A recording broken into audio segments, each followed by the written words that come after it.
Nobody came. Nobody from their end attended the interview. I was shocked about denigrating remarks. I was also shocked about the way she used language to abuse this person, both character wise and the.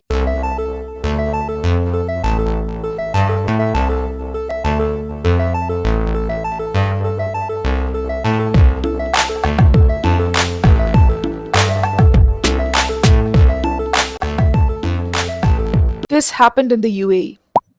Anything can happen in any country. And this is a video to spread awareness. Every country can have deceptive and devious people as employers, working as employers. Specifically, CEO, COO, all these positions have key responsibilities. Now, this particular incident that I'm going to narrate happened, I think, 2 weeks back. And this was narrated by one of my learners during language counseling sessions. So, welcome to another video on my channel. My name is Renee Rose Matthew. I'm a CELTA certified tutor. So, you may think, what has a CELTA certified tutor got to do with employment? It has got a lot because we work on communication skills, and this particular institution is related to education. If you are looking for an opportunity to work in any part of the world, not just India, not just the Middle East or any other part of the country, please look for these red flags, because today we are living in the digital era and we believe that we can spread awareness, authentic, not fraudulent, authentic and reliable source of information through videos, through the social media platforms. This was particularly an incident of hypocritical meter, which did not meet the standard of professionalism. We all keep speaking about professionalism. So I'll give you some points. During the language counseling sessions, I also have language counseling sessions. We speak about the inhibitions that we face. I also share my experience. I train the people towards better communication skills because mind is directly connected to thoughts, idea, fluency, all these aspects. You know about that. I've already done videos on this. So this learner said, if you allow me, I can narrate one incident. I had an experience when I applied for a job, the job of a trainer, a data analyst trainer, with a particular institution in the UAE. And he was very happy. So here he came across an ad posted directly by this educational institution. I don't want to disclose the name of the institution. I know the name. I also got to know about the employers here. So this is a new institution according to him, which is hardly 2 years old. And they have got a husband and wife, a couple, working as the CEO and COO of the company. And he was very excited to attend the interview. So definitely interviews happen online and offline. Now the first point is always look for communication, clear communication from anybody. It can be a HR also. Now when I say clear communication, clarity in communication, it's not about disclosing everything. Because as an employee, you are also a stranger to them and they are also strangers to you. So they always should ensure that you are safe, in the sense they should give you a pleasant working atmosphere. It's not just about earning something, right? So when they ask you questions, every organization and institution, even companies, have got the right to check your credentials, to check your biodata, to verify whether you're qualified, whether you've got the professional background. This is happening today. Similarly, an employee also has got the right to ask questions, to clarify doubts, to ask about the hiring process. This person got an invitation to attend an interview on Google Meet. And the clarity was not there. That is what he told me. There was no clarity in the time zone or nothing much. It was not a professional email, though a salutation was there, though it came from the email ID of that group. This learner had the power of decisiveness. He believed in himself. He has got some professional experience. So he got the interview call in a very vague way, and he went to the extent of clarifying and asking for the time zone, and also he clarified about the basic essentials that a candidate should know before attending an interview, the time zone and the agenda of the interview. So immediately he got the response in a very clear way with the Google Meet link, the time, and also the agenda of the interview. And he was quite excited because when you get response, prompt response, definitely you are having that encouragement. You are encouraged to move forward with it. and the interview was scheduled on that particular day within short notice. The second point is you should always remember that interviews can come your way within short notice. You should always be ready to attend. And one more thing before I give you the next part of this experience. Suppose you go to a particular office, and if they say, sorry, the CEO or the head is not available now, so can you come tomorrow? Can we reschedule it?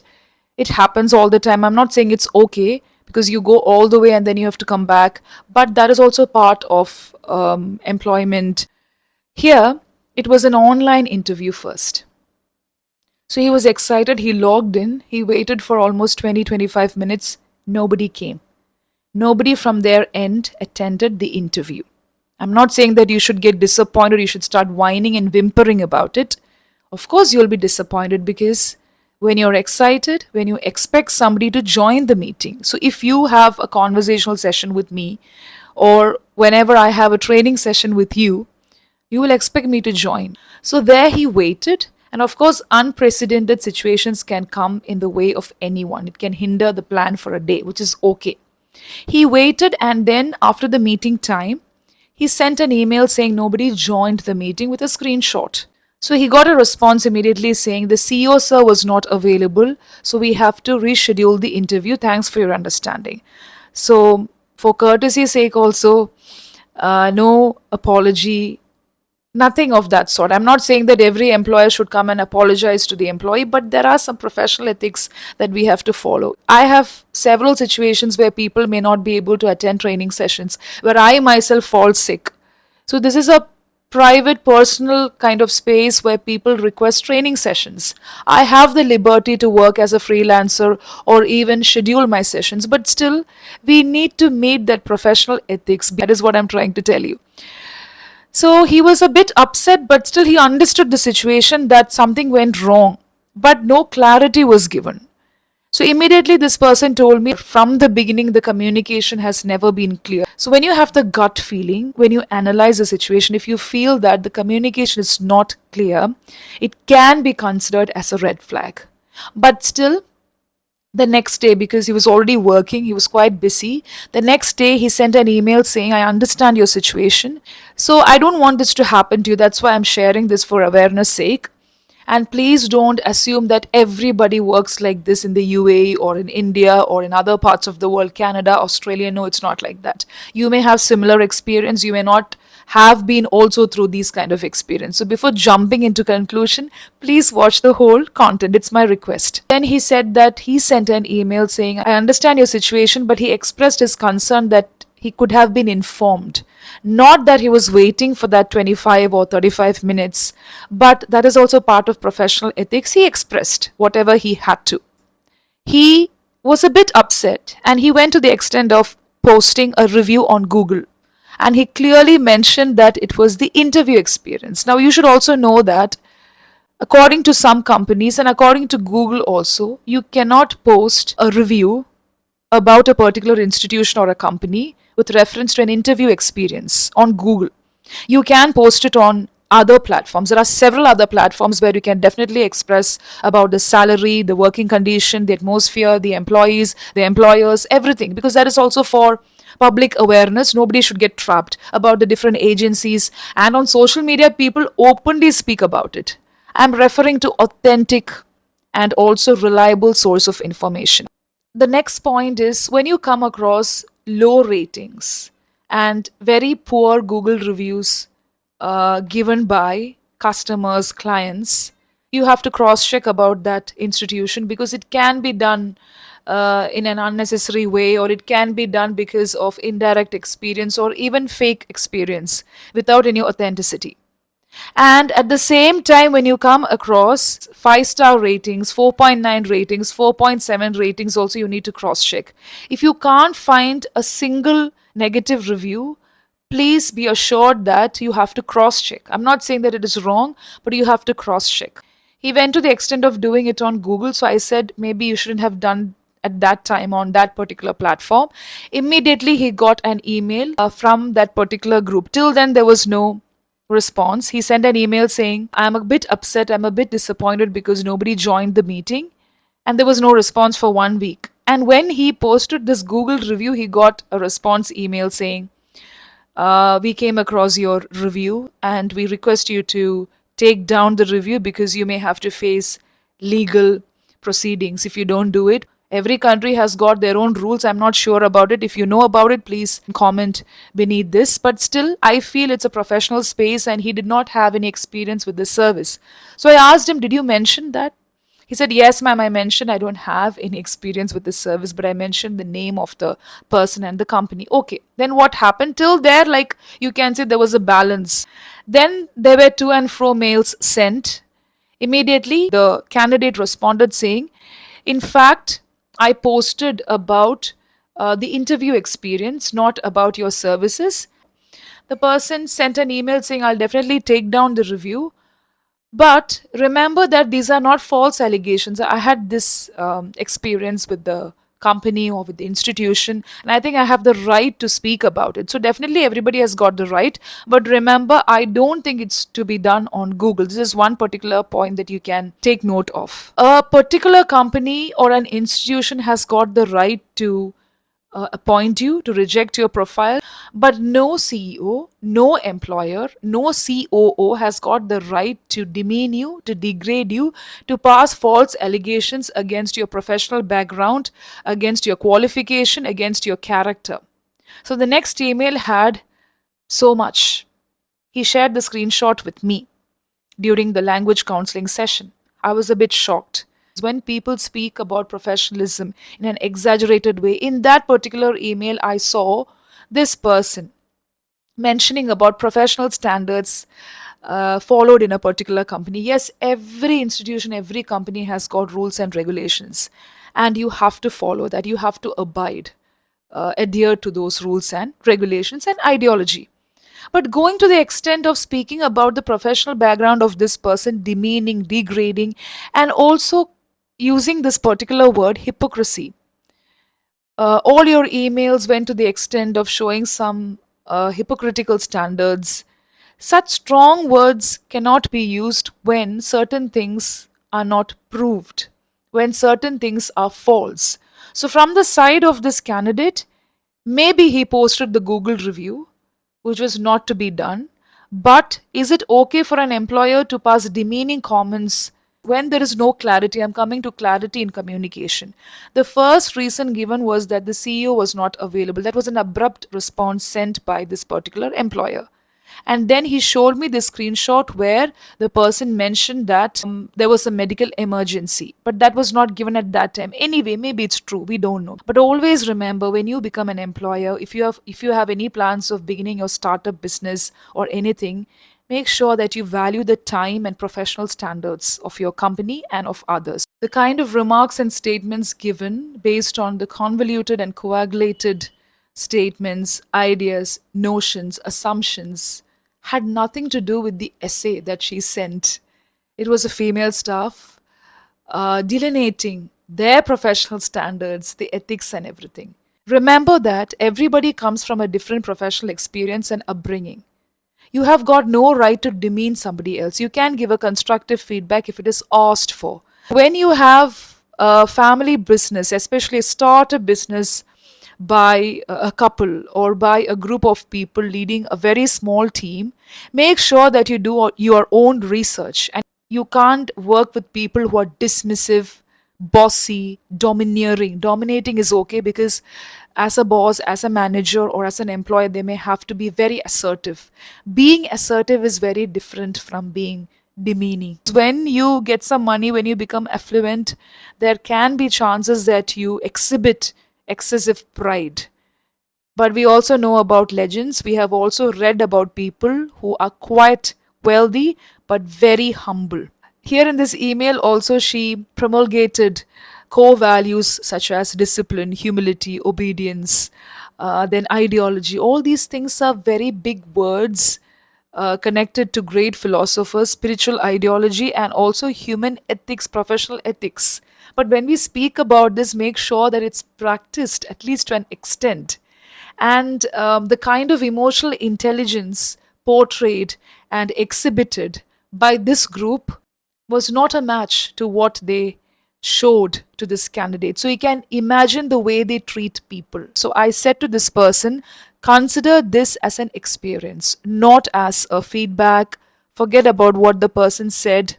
And also, you learned that you know where to post about your experience. And today, AI is integrated and also a part of education, just like coding or any other thing. So, when that's the case, we shouldn't behave as zombies and machines. Don't you think so? We should have some courtesy. 2 months back, I had one learner from the northern part of India. He has been into this business and he's also the CEO of a particular company. But the way he speaks, the way he communicates about his employees and other people, everything is so different. Like, it's not artificial. It's very clear from the words that he uses. He's got respect. Hundreds and thousands of applications come their way. And sometimes they fail to see authentic candidates, authentic profiles. It happens in any company. These are all the internal discussions and internal atmosphere created in a workspace. I was shocked about denigrating remarks. I was also shocked about the way she used language to abuse this person, both character wise and the behavioral aspects, which is definitely not tolerable. And don't consider these red flags as constructive criticism. It's not about feeling bad. What if it was a fresher? It can be really damaging, right? Of course, he has got the professional experience. He also got some constructive feedback and accolades, achievements in whatever he has been doing. He wanted to look for an extra opportunity abroad. But still, he hasn't stopped his job hunting because every company and every employer has got their own ethics. But this was an experience sharing. I thought I need to share this with you because many of you are looking for opportunities abroad. One more experience came my way. I'm not going to go into the details, but there also my relative, she told me that whenever questions were asked to the employers, they'll give you time to ask questions. One person was willing to answer the question, but there was a lady who was quite dismissive, arrogant, bossy, saying, "We are always perfect. You don't have to ask us questions. Do you want to take leave?" There are many people who take leave during their menstrual cycle here, and that too, she was throwing all these words in front of others who are working. If it is a valid question, you can answer. You can say, "This is what we do. Of course, I understand your concern." And it's not necessary for an employer to answer every question of yours. They can deal it, handle it in a professional way. So, here, this learner during the language counseling session also asked about the visa processing because he's applying from a different country. He did not get response to it in the initial stages, but only after posting the Google review, they decided to give a response. If you watch this video carefully, it was created maybe 2 years back. I have mentioned about the work atmosphere, the red flags and the green flags that you can always consider. And that's also from my experience and the experience of different teachers who came my way. Because I used to take teachers training workshops then. And then he said, "Ma'am, do you know something? The person who sent me the email was a female staff and she's supposed to be the wife of the CEO." I said, "It happens because everybody has got their own vision and they would have started this educational institution in that way with that kind of approach." But the email was really shocking because when she gave a very big lecture on professional standards, ethics, hypocrisy also, reverence followed there, the respect that they always have for their employees, and so many other points were mentioned in that email. When she was able to write a big essay itself on it, towards the middle of the email, I could see demeaning, degrading remarks on the professional background, on the character, literally character assassination of a person. And I'm a person who gives a lot of importance to words along with action. Words alone cannot talk to you. Words, action, both together tell something. And when somebody shows the interest to follow up, okay, that also should be dealt in a very professional way. Exaggeration, elevation, speaking highly about standards, modesty, all these things are signs, they're cues to hypocrisy. When I say hypocrisy, it is being pretentious completely, showcasing to be somebody else. And at the same time, he said, "I was a bit upset." I asked him, "Are you upset now?" He said, "Ma'am, I was a bit upset for 2 days because I've got professional experience and none of the institutions or companies have given such a demeaning remark on my employment status. I have always received constructive feedback from my managers and boss. Nobody gives the COO, the CEO, or the employer of a company the right to demean and degrade. Please understand that. And if at all it happens, you know whom to approach and also how to deal with it. There are people speaking on this on YouTube. You can watch those sources of information. There are lawyers and also different operating cells speaking about it. When something happens online, it is a cyber cell, but if something like this happens, you know whom to approach. But many people don't voice their opinion. They don't speak about this because the legal proceedings can be a bit taxing. It can be tedious for some people, especially when you're into a particular job profile. But I thought of sharing about this because I really wholeheartedly don't want this to happen to you. When you really have to evade certain things, you can do it because every employer need not be proficient, need not be professionally sound. Here, when we analyze, maybe he could have changed the way he expressed his experience, the platform, and also the way he sent his email. But the last email where the COO claims that she has more experience and that she's of high professional standard. She has got decorum, dignity, professional ethics, ideology, rules and regulations, standards of a company, the behavioral aspect, everything has got a lot to do with the action. It has got nothing to do with self propelling intentions. Remember that there are many people suffering at the hands of oppressive, suppressive employers just because of their situation. I know a lot of them, and this video is to spread awareness. Communication is important, not just verbal, but non verbal communication also. Happy learning, believe in yourself.